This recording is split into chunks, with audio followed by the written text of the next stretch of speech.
नमस्कार, आप देख रहे हैं भारत लाइव। मैं हूं आपके साथ कंचन। जिस तरह से बिहार की राजनीति में सत्ता पक्ष और विपक्ष की लड़ाई और एनडीए की टूट जारी है, तो वहीं निषाद समाज के आरक्षण को लेकर वीआईपी पार्टी और निषाद पार्टी की लड़ाई लगातार जारी है। आपको बता दें कि मुकेश सहनी का कहना है कि जो निषाद पार्टी के संस्थापक संजय निषाद हैं, वो अपने व्यक्तित्व, अपने खुद के लाभ के लिए वो सोचते हैं। वो निषाद पार्टी, निषाद लोगों के लिए नहीं सोचते हैं, जनता के लिए नहीं सोचते हैं। वो बस अपने पारिवारिक सुख के बारे में सोचते हैं और बीजेपी से बंद कमरे में बैठ के वो अपने पुत्र को, जिस तरह से 2018 में उन्होंने अपने पुत्र को सांसद बनाया था और अपने खुद के व्यक्तित्व के लाभ को देखते हैं, निषाद समाज के लिए नहीं सोचते हैं। तो वहीं संजय निषाद आए दिन कहते हैं कि वो निषाद समाज के लिए सोचते हैं।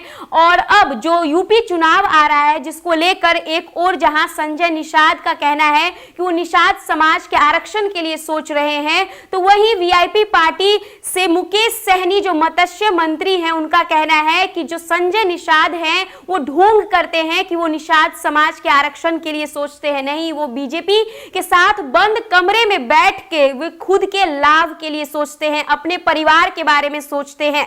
तो ये सब अब यूपी चुनाव जो आ रहा है, उसको लेकर भी अब ये और ज्यादा ये जो लड़ाई है वो बढ़ रहा है, क्योंकि यूपी चुनाव में दोनों को वोट जीतना है। अब देखना होगा कि अब क्या होता है, जनता क्या स्टैंड लेती है, क्योंकि जो वोट देते हैं उन्हें ये दोनों जो है, इनका कहना है कि हम आरक्षण के लिए सोच रहे हैं। वीआईपी पार्टी से मुकेश सहनी का कहना है कि निषाद के लिए हम सोच रहे हैं। तो वहीं संजय निषाद, जिन्होंने 2016 में निषाद पार्टी की स्थापना की थी, उनका कहना है कि निषाद के बारे में मैंने सोचा है। आपको बता दें कि 2016 में संजय निषाद ने ही निषाद पार्टी की स्थापना की थी, जो पहले गोरखपुर में निजी क्लिनिक चलाते थे। लेकिन अब बात यहाँ ये है कि जो मुकेश सहनी है, उन्होंने एक पत्र लिखा है जिसमें संजय निषाद को उन्होंने कुछ बातें कही है।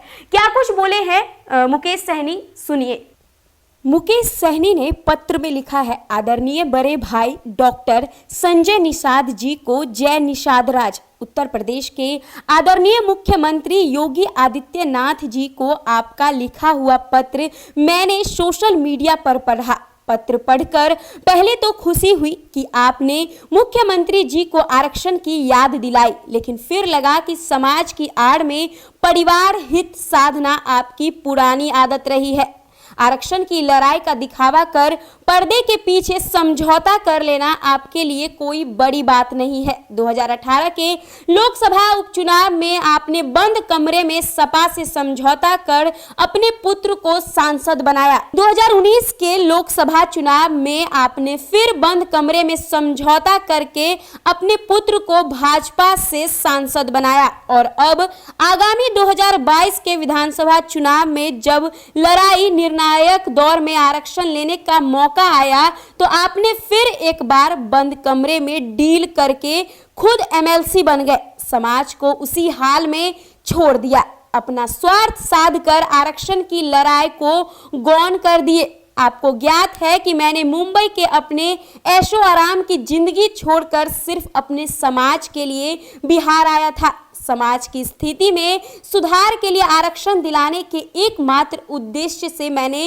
राजनीति में आया। बिहार विधानसभा चुनाव 2020 में हमने अपने समाज की ताकत का एहसास कराया और झंडा गाड़ दिया। लेकिन आपको पता है कि आरक्षण दिल्ली से मिलना है और दिल्ली का रास्ता उत्तर प्रदेश से गुजरता है। आरक्षण की लड़ाई निर्णायक दौर में है। ऐसी स्थिति में समाज किसी को भी अपने निजी स्वार्थ साधने की इजाजत कभी नहीं देगा। मैं आपको इस पत्र के माध्यम से चुनौती देता हूं कि आरक्षण की लड़ाई को लेकर यदि आप तनिक भी गंभीर हैं, तो परिवार हित से हटकर समाज और सामाजिक संगठन के 100 लोगों की टीम बनाकर खुले में वार्ता करें। बंद कमरे में समझौता करके अपना व्यक्तिगत और पारिवारिक हित साधना बंद कीजिए। मैं आपसे वादा करता हूं कि अगर आप 100 सामाजिक लोगों को साथ में लेकर समाज हित में निर्णय लेंगे, तो आपका छोटा भाई आपके साथ खड़ा रहेगा। अगर ये वीडियो पसंद आई और वह बिहार के राजनीति और बिहारियत से सरोकार रखेनी, तो सब्सक्राइब बटन दबा के चैनल के सब्सक्राइब कर ली। ओजे एगो घंटी बा, ओकरा बटन दबा देला से कुल सटीक और मारक खबर रुआ मुफ्त में मिल जाई। अगर रुआ पत्रकारिता के हमनी के नया प्रयोग में सहयोग कर चाहतानी तो ज्वाइन बटन दबा दी। पेटीएम नंबर नोट कर ली 9386816700। धन्यवाद।